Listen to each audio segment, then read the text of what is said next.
Olá, irmãos e irmãs em Cristo. Venho aqui hoje gravar para vocês mais um vídeo do meu canal revelando as profecias da Bíblia. E no vídeo de hoje é a série Palestra de Fé, Vida e Evidências. O tema de hoje é Pregação Poderosa. Princípios inspirados sobre a exposição da Palavra de Deus. Antes de eu falar sobre esse assunto, eu preciso da ajuda de vocês para se inscreverem no meu canal revelando as profecias da Bíblia. Deixe seu like, ative os sininhos de notificações para receberem o meu vídeo. Compartilhe com o maior número de pessoas que vocês puderem o conteúdo do meu canal. Preciso da ajuda de vocês. Vamos orar para fortalecer mais a nossa fé. Querido Deus e Pai, muito obrigado por esses minutos e segundos que o Senhor estará comigo. Faça-me de mim o seu servo no dia do Senhor que começou ontem ao pôr do sol e que termina hoje ao pôr do sol. 24 horas de adoração e louvor. Por isso, meu Deus, fique comigo nesses minutos e segundos que o Senhor estará comigo. Faça-me de mim o seu servo para apresentar as verdades da tua palavra para todas as pessoas, nações e línguas. Tudo isso agradeço e peço em nome do meu Salvador Jesus Cristo. Amém. Vamos lá. Pregação poderosa. Princípios inspirados sobre a pregação.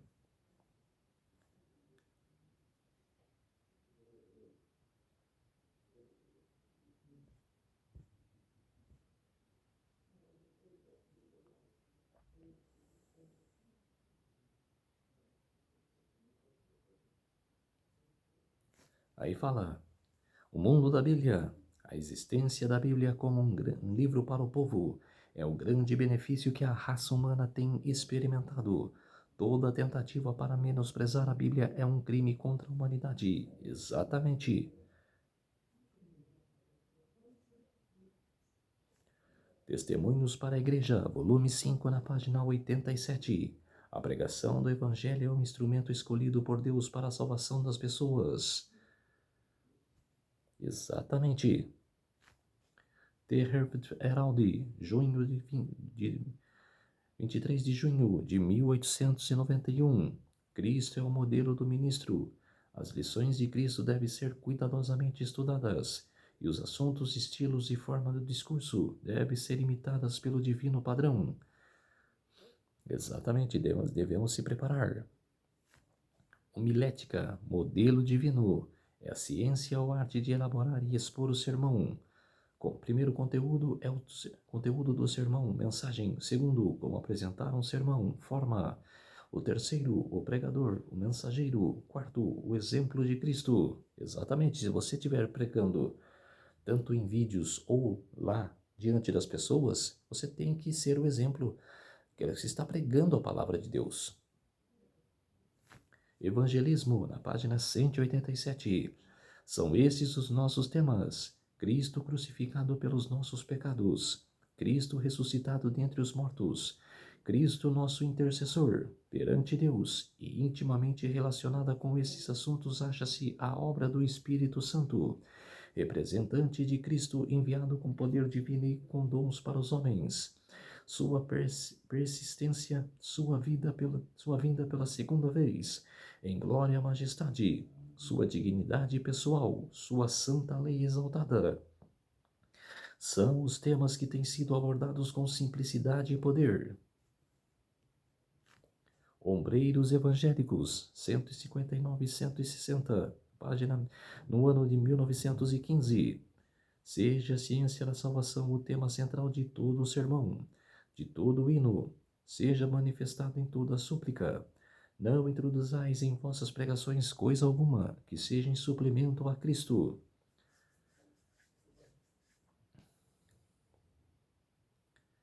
A sabedoria e o poder de Deus mantém-de perante o povo da palavra da vida, apresentando Jesus como a esperança do arrependido e a fortaleza de todo o crente. Exatamente. Isso foi escrito no ano da morte de Ellen G. White. Foi o último ano dela. Morreu em 1915. Exatamente o que ela falou. Devemos ser a súplica de Deus. Devemos exaltar a Deus pregando a sua palavra. Testemunhos evangélicos para ministros e ombreiros evangélicos. 118. Deixemos que Daniel fale, e que fale o Apocalipse, e digam a verdade. Mas seja qual for o aspecto do assunto apresentado, elevai a Jesus como centro de toda a esperança, a raiz e a geração de Davi, resplandecente estrela da manhã. Quer dizer, você pode estudar Daniel e Apocalipse, que são os mesmos livros, é um livro só. O que tem Daniel, tem Apocalipse. Daniel é a profecia e o Apocalipse é a revelação. Revela tudo que está lá em Daniel. Mas temos que saber que temos que levar a nossa adoração a Cristo, a Deus. No livro Outro Poder, na página 19, a proclamação da primeira, segunda e terceira mensagens angélicas, que é muito importante. Como eu falei no outro vídeo, poucas pessoas sabem sobre as 3 mensagens angélicas.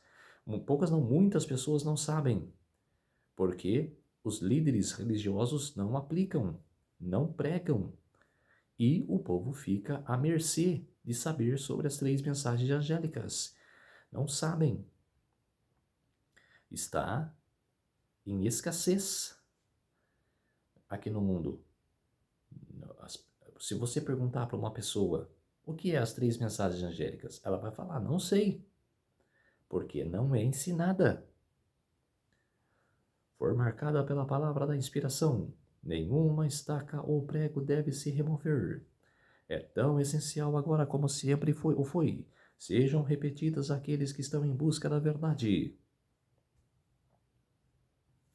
No Herald, 20 de março de 1894, a mensagem do terceiro anjo exige a apresentação do sábado do quarto mandamento, e esta verdade deve ser apresentada ao mundo.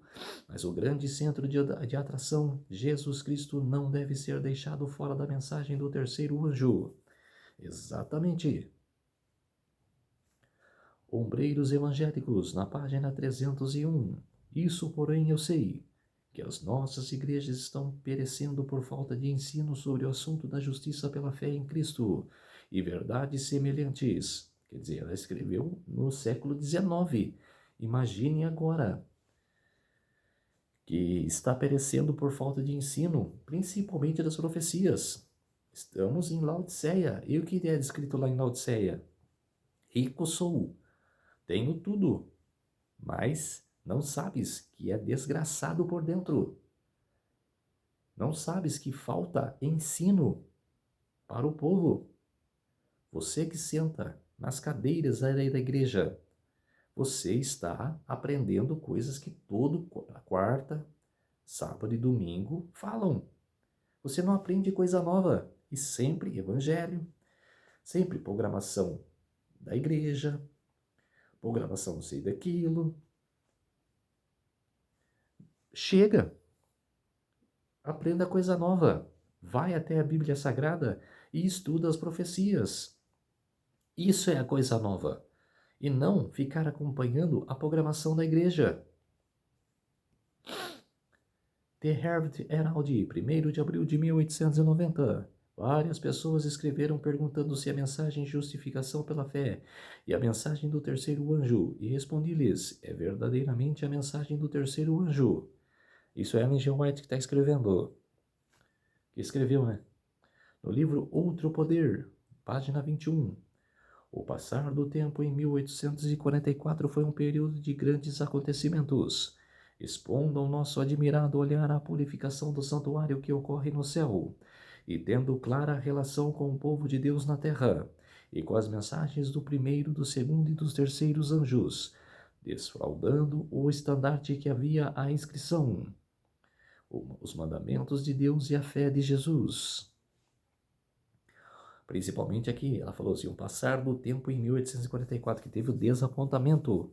Em 10 anos, o xará Guilherme Miller pregou sobre Daniel 8,14 e que a purificação do santuário era a volta de Cristo, mas não foi, e sim a passagem de Cristo do lugar santo para o Santíssimo, de deixar o manto de sacerdote e ser o nosso sumo sacerdote.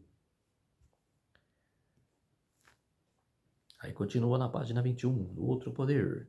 Um dos marcos dessa mensagem era o templo de Deus, visto no céu por seu povo que ama a verdade, e a arca que contém a lei de Deus. A luz do sábado do quarto mandamento lançava os seus fortes raios no caminho dos transgressores da lei de Deus. Não a imortalidade dos ímpios é um marco antigo. Não consigo lembrar de alguma outra coisa que possa ser colocada na categoria dos antigos marcos. Todo esse rumor sobre a mudança do que não deveria ser mudado é puramente imaginário. Parábolas de Jesus, na página 62. Em cada época, há novo desenvolvimento na verdade, uma mensagem de Deus para essa geração. As velhas verdades são todas essenciais. A nova verdade não é independente da antiga, mas um desdobramento dela. Só compreendendo as velhas verdades é que podemos entender as novas. Quando Cristo quis expor aos discípulos a verdade de sua ressurreição, começou por Moisés e por todos os profetas, e explica-lhes o que dele se achava em todas as Escrituras. Lucas capítulo 24, verso 27. O conteúdo do sermão que você deve apresentar diante de todas as pessoas que você for pregar. Cristo e a sua obra de expiação e intercessão. A natureza de Cristo, a obra do Espírito Santo, lei de Deus, em especial o sábado, as profecias e as 3 mensagens angélicas, doutrinas da justificação pela fé, o santuário, a não imortalidade da alma e as outras doutrinas, história da igreja. Olha, eu falo para vocês e falo para várias pessoas. Eu queria semanas que seria 2 de Daniel, 2 de Apocalipse, 2 ou 3 semanas de Apocalipse, de eu chegar do meu trabalho, eu posso estar cansado, mas eu tenho o prazer de pregar a palavra de Deus, as profecias, e vou à igreja pregar para 500 pessoas, 700 pessoas ou 1000 pessoas, que seja, mas eu terei o prazer de pregar. E isso também que eu estou mostrando para vocês é importante. As 3 mensagens angélicas, de falar sobre o sábado, mas incluir mais isso, Daniel e Apocalipse, que são as profecias que apontam para o futuro, para nos preparar, para que o povo não pereça de conhecimento. Eu queria semanas de Daniel e de Apocalipse para eu pregar na igreja. Posso estar cansado posso estar cansado no dia, mas eu passo por cima do meu cansaço e vou lá pregar para as pessoas saberem da profecia. Mas, como está no momento hoje, os que são da verdade estão proibidos de pisar num púlpito de igreja. Os que pregam a verdade estão expulsos da igreja. É uma coisa, eu me sinto como expulso de uma igreja. Expulso de pregar para várias pessoas. Ombreiros evangélicos 355, mediante o emprego das cartazes, símbolos e ilustrações de várias espécies, o ministro pode fazer a verdade destacar-se clara e distintante. Isso é um auxílio e está em harmonia com a palavra de Deus. Evangelismo na página 203. Dedicastes muito estudo ao assunto de como tornar interessante a verdade. E os quadros que fizestes estão em perfeita conformidade com o trabalho que precisa ser feito. Esses quadros são para as pessoas lições objetivas. Pusestes vigor de pensamento na obra de produzir estas notáveis ilustrações. Temos que pregar a palavra perfeitamente. E evangelismo na página 203. E elas exercem efeito notável ao serem apresentados ao público em reivindicação da verdade. Usa-as o Senhor para impressionar as mentes. Foi instruída clara e nitidamente quanto a devem usar os quadros na apresentação da verdade. Quer dizer, ela está falando. E essas ilustrações devem tornar-se ainda mais impressivas por meio das palavras que mostram a importância da obediência. Aí na página 208 do Evangelismo, Suas de Cristo, mensagens de misericórdia, variam a fim de ajustar-se ao seu auditório. Sabia dizer ao seu tempo uma boa palavra que está cansado, pois nos lábios lhes era derramada a graça, a fim de que transmitisse aos homens, pela mais atrativa maneira, os tesouros da verdade. Possuía tato para se aproximar do espírito mais cheio de preconceito, surpreendendo-o com ilustrações que lhe pretendia a atenção. Testemunhos Seletos, volume 1, páginas 524 e 525, são essenciais os sermões teóricos, para que todos conheçam a forma de doutrina e vejam a cadeia da verdade, elo por elo, unidos em todo o perfeito. Depois de a teoria da verdade haver sido apresentada com a parte laborosa da obra, vem a parte laboriosa da obra. O povo não deve ser deixado sem instrução do que respeita às verdades práticas relacionadas com a sua vida diária. Devem ver e sentir que são pecadores e precisam converter-se a Deus. Outro poder na página 37. Não é o melhor procedimento ser explícito demais e dizer tudo o que se pode ser dito sobre um ponto, quando uns poucos argumentos abrangiram o assunto e seriam suficientes para todos os propósitos. Quer dizer, prestem atenção no que Ellen G. White está falando. Ombreiros evangélicos, na página 154. Não é de discursos floreados que se necessita, nem de uma torrente de palavras destruídas de significação.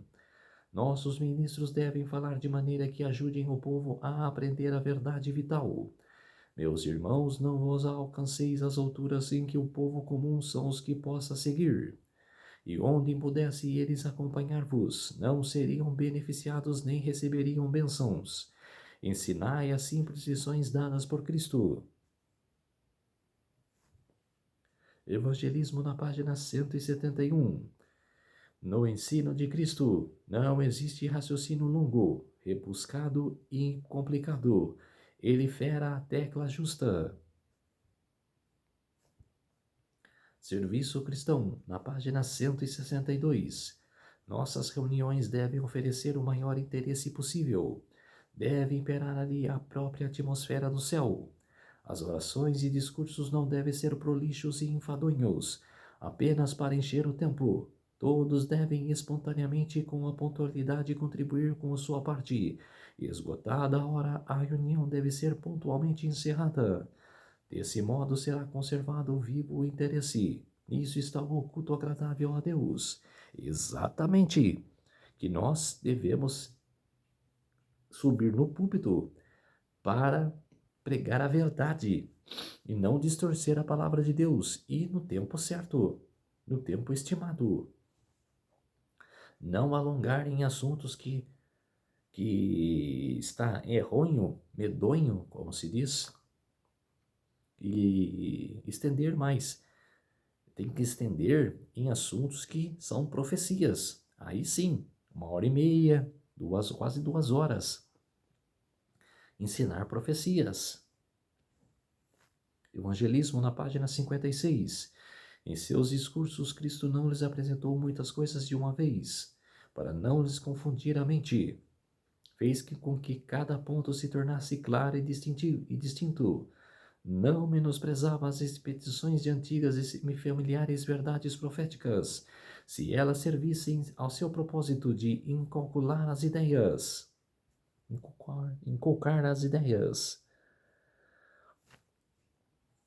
No livro Testemunhos para Ministros e Ombreiros Evangélicos, na página 256, discursos compridos são exaustivos para o orador e exaustivos para os ouvintes que têm de ficar sentados tanto tempo.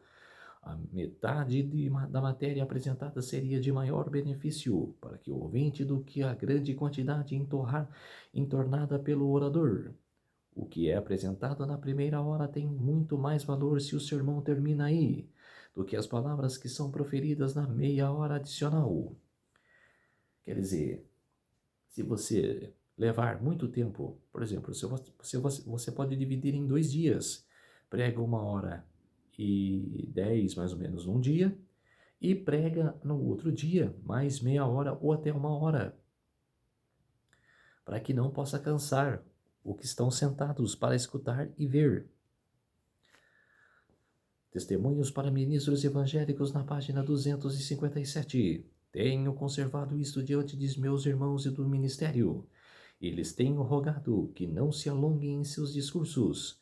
Algum melhoramento já se obteve nesse terreno com os melhores resultados, mas alguns discursos têm passado de 1 hora. E ela ainda escreveu porque a Igreja Adventista foi criada em 1863. Para mim começou em 1844, com o desapontamento, mas tiveram pessoas que creram na profecia, que voltaram a estudar as profecias. E ali começou o fervor de saber o que significava a Daniel 8,14. Até 2.300 tardes e manhãs, o santuário será purificado. Quer dizer, passaram pelo desapontamento, mas creram na profecia. Para mim, ali começou a Igreja Adventista, mas foi prolongada mesmo em 1863. Mas, e ela fala sobre as pregações que tinham na igreja.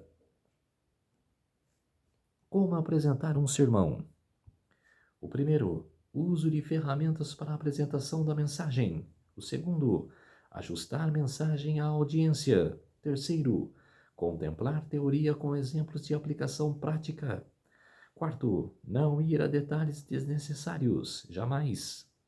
O quinto, despertar interesse e ser pontual no início e fim. Quer dizer, obedecer o horário. Se começou, você tem 1h30 de mensagem, tem que cumprir. Ou 1 hora que seja. O sexto, usar linguagem simples. Sétimo, não usar raciocínios complicados, ser diretos ao ponto. O oitavo, não apresentar vários assuntos em simultâneo, um assunto só. Ombreiros evangélicos na página 152. A pregação da palavra deve se apelar para a inteligência e comunicar conhecimento. Deve o pregador ser divertido? É a pergunta. Olha o que ela fala. Evangelismo na página 208 e 209. Alguns formam hábito de contar em seus discursos anedotas, que têm a tendência de divertir e tirar da mente dos ouvintes o cunho sagrado da palavra que manuseiam. Hoje existe o pastor Cláudio Duarte, que eu classifico como um pastor palhaço. Para as pessoas, desde pregar a palavra de Deus, ele prega sobre família e faz o povo rir. Fala sobre traição, sobre vários assuntos aí. Quer dizer, ele fica pregando coisas que não são da palavra de Deus e fala que é o pastor palhaço. Demasiadas são as ilustrações que não exercem influência correta. Elas apocam a sagrada dignidade que sempre deve ser mantida na apresentação da palavra de Deus ao público. O objetivo de nossos esforços ministrais não é divertir ao ministrar a apresentação de histórias fabulosas. Com seus discursos está o ministro usando fogo estranho. Testemunhos para ministros e ombreiros evangélicos, na página 336 e 337. Há homens que ficam nos púlpitos como os pastores professando alimentar o rebanho, enquanto as ovelhas estão morrendo por falta do pão da vida. Há longos e arrastados discursos, grandemente compostos de narrativas de anedotas, mas o coração dos ouvintes não é tocado. Pode ser que os sentimentos de alguns sejam tocados, pode derramar algumas lágrimas, mas o seu coração não foi quebrantado. Mensagens escolhidas, volume 2, página 21. Muitos andam interrogativos e perturbados, Isto é porque não têm fé em Deus. Para alguns, os serviços religiosos não significam mais que um tempo agradável. Quando seus sentimentos são despertados, pensam que estão grandemente abençoados. Alguns não acham que são abençoados a menos que sejam agitados e excitados. A intoxicação de excitamento é o objetivo que se buscam. E se o não tem, e se o não obtém, julgam tudo estar errado com eles, ou que alguns outros o está. Testemunhos para a Igreja, volume 1, na página 161. Vi que o cristão não deve dar valor demasiado ao entusiasmo dos seus sentimentos, nem depender muito disso. Esses sentimentos nem sempre são guias seguros. Todo cristão deve cuidar e servir a Deus, movido por princípios, não ser regido por sentimentos. Assim, fazendo exercitar-se a fé e se desenvolverá. Eu falo não contra o pastor, mas o que ele prega. Não sou contra, mas é como se diz, ele está pagando pelo próprio pecado. Que você deve pregar a palavra, deve ser firmemente a palavra. Se eu excitei a ele, não foi contra ele, e sim o que ele prega. Eu não sei nada da vida desse pastor. Pastor, não leve a mal, mas se ele está pregando isso, está errado. Evangelismo na página 170. Eu não sei nada da vida dele, mas bom, né? O que queremos criar não é excitação, mas uma reflexão profunda e fervorosa. Não temos ânsia de excitação, de sensacionalismo, quanto menos disso tivermos, tanto melhor. O raciocínio tranquilo e fervoroso com base nas Escrituras é precioso e frutífero. Não consiste o segredo ou o êxito na pregação de um Salvador vivo pessoal de maneira tão simples e ardosa, que pela fé as pessoas se apossem do poder da palavra de vida, da vida. Evangelismo na página 210. Guardai as vossas histórias para vós mesmos. As pessoas não têm por elas fome espiritual, mas o querem o pão da vida, a palavra viva que permanece para sempre, que tem a palha com o trigo. Aí outra pergunta, como devem ser os gestos e a voz do pregador? Evangelismo na página 184. O Senhor requer de vós que façais melhoras concretas em vossa maneira de apresentar a verdade. Não deveis ser sensacionalistas. Pregai a palavra como Cristo, o Filho de Deus, pregava a palavra. As gesticulações violentas diminuem grandemente as expressões que a verdade faria sobre os corações humanos e roubam força de manifestações do Espírito de Deus. Evangelismo na página 211. Não acalentem os nossos ministros a ideia de que devam apresentar alguma coisa nova e estranha, nem que as expressões vulgares e comuns lhes darão influência. Têm os ministros que ser porta-vozes de Deus devem eliminar de seus discursos toda expressão vulgar ou comum. Sejam eles cuidadosos de que ao buscarem em seus discursos produzir riso, não desonra a Deus. Evangelismo na página 55. Jesus exprime a verdade de maneira simples, direta, dando força vital e ênfase a tudo quanto dizia. Houvesse ele levantado a voz de um tom fora do natural, como costumam fazer muitos oradores atualmente, a emoção e a melodia da voz humana se teriam perdido e muita da força da verdade seria destruída. Testemunhos para a Igreja, volume 2, na página 615. Alguns destroem a expressão solene que possam haver causado no povo por elevarem a voz demasiado alto, proclamando a verdade com brados e gritos. Quando assim apresentada, a verdade perde muito de sua doçura, sua força e solenidade. Se, porém, a voz tem a devida entonação, se é possuída de solenidade e modulada de maneira a ser comovente, produzirá muito melhor a impressão. Tal era o tom que Cristo ensinava aos discípulos. Testemunhos para a Igreja, volume 2, na página 615. Impressionava-os com solenidade, falava de maneira a comover o coração, mas que resultado produz esse gritar? Isso não dá ao povo nenhuma ideia mais exaltada da verdade, nem os impressiona mais profundamente. causam apenas uma sensação desagradável nos ouvintes e fatiga os órgãos vocais do orador. O tom da voz tem muita influência em afetar o coração dos que ouvem. A outra pergunta: o pregador tem de dominar o assunto que está a pregar? Eu acho que sim. Vamos lá. The Harvard Herald, 6 de abril de 1886. Os temas que muitos de nossos ministros apresentam ao povo não estão nem sequer metade conectados. Nem seus argumentos são tão claros e fortes como deveriam. Professam ser mestres da palavra, mas tristemente eles mesmos descuidam a esquadrinhar as escrituras. Estão satisfeitos em usar argumentos preparados em folhetos e livros, e que outros encontram trabalhado diligentemente, mas não estão dispostos a esforçar sua mente para estudá-los por si mesmos.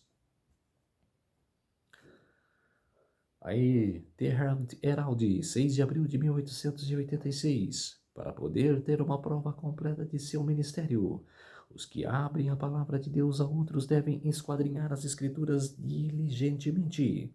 Não se devem conformar com usar o pensamento de outros homens, mas devem cavar em busca da verdade, como quem que busca um tesouro escondido, enquanto é perfeitamente correto.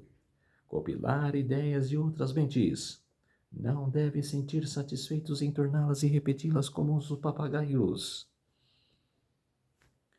De Harvard Herald, 6 de abril de 1886. Façam destas as suas próprias ideias. Irmãos, formem os argumentos vocês mesmos, de seus próprios estudos e investigações. Não peçam emprestadas as condições do cérebro e da caneta de outros homens para recitá-las como uma lição, mas façam o máximo uso dos talentos e do poder do cérebro que Deus os deu. Exatamente, não fique, como se diz, divertindo um povo. E sim, preguem a palavra para que o povo possa aprender sobre profecias e a palavra de Deus. Aí outra pergunta: deve o pregador escrever e ler o sermão? Obreiros Evangélicos, na página 165. Alguns pastores organizam todas as minúcias com tanta exatidão. No preparo de seus discursos não deixam margem alguma ao Senhor para lhes dirigir a mente. Cada ponto é fixado, estrepitado, por assim dizer. A eles parecem incapazes de se afastar do plano estabelecido. Isso é um erro grave, e seguido fará com que os pastores fiquem estreitos de espírito. Obreiros Evangélicos, na página 165. Alguns pastores organizam todas as minúcias com tanta exatidão. Acho que deve ser o mesmo, né? Outro texto. Quando o ministro sente que não pode variar a maneira habitual de um discurso, o efeito é pouco mais do que de um sermão lido. Discursos sem vida formais pouco encerram do poder vitalizante do Espírito Santo, e o hábito de pregar assim há de com efeito destruir a utilidade de um ministro, bem como sua capacidade. Deus quer que seus obreiros nele confiem inteiramente. Aí na página 151, ninguém pode dizer que se perde por tentar pregar sem a unção do Espírito Santo. Há em todas as congregações pessoas que se acham hesitantes, quase decididas a se pôr inteiramente ao lado de Deus. Estão se tornando decisões demasiadas vezes. Porém, o ministro não possui o espírito e poder da mensagem, e não se faz nenhum apelo direto aos que estão oscilando na balança. Testemunhos para a Igreja, volume 3, na página 31. A pregação do irmão B não tem sido marcada pela sanção do Espírito de Deus. Ele pode falar fluentemente a esclarecer um ponto, mas tem faltado espiritualidade à sua pregação. Seus apelos não têm tocado o coração com uma nova ternura. Tem havido uma sucessão de palavras, mas o coração de seus ouvintes não tem sido vivificado e estremecido com a percepção do amor de um Salvador. Aí, Testemunhos para a Igreja, volume 1, na página 380. O poder é de Deus. Desenvoltura, eloquência, grandes talentos não converterão uma só pessoa. Os esforços do púlpito podem despertar as mentes. Os claros argumentos podem ser convincentes, mas Deus dá o crescimento. homens piedosos, fiéis e santos, que vivem cada dia aquilo que pregam, exercerão uma influência salvadora. Testemunhos para a Igreja, volume 1, na página 380. Esse aqui é a mesma coisa. Outro texto. The Heft Herald, 23 de junho de 1891. Cristo é o modelo do ministro. Quão diretas ao ponto, quão bem adaptadas ao propósito e às circunstâncias eram as palavras de Cristo. Quão claras e convincentes eram suas ilustrações. Seu estilo se caracterizava por simplicidade e solenidade. Mediante os ensinos de Cristo, não há nada que justifique o uso de anedotas humorísticas por parte do ministro no púlpito. Exatamente, se Cristo usou sinceridade e exatidão a pregar a palavra para os discípulos, sem risos, sem diversões, mas sim direta, seriamente, nós devemos também pregar para os povos, nações e línguas também seriamente. Aí, continuando, as lições que Cristo devia ser cuidadosamente estudadas, e dos temas, maneiras e formas do discurso deviam ser modeladas conforme o modelo divino. Uma demonstração de oratória, uma retórica ostentosa e gestos refinados não constituem um bom discurso. Muitos estão sendo enganados por estas coisas e chamam a um homem um bom ministro, que não merece esse nome. Exatamente. Muitos veneram pastores, bispos, ombreiros, que mentem para o povo, mas o povo os veneram. E isso é pecado, isso é sério. E nem merecem merecem isso. Se a simplicidade do Evangelho de Cristo está em falta num discurso, existe grande necessidade que o ministro aprenda as lições do Mestre Divino, para que se torne verdadeiramente sábio. O ministro deve ter seu coração quebrantado pelo amor de Cristo, e suas palavras devem estar cheias do poder divino.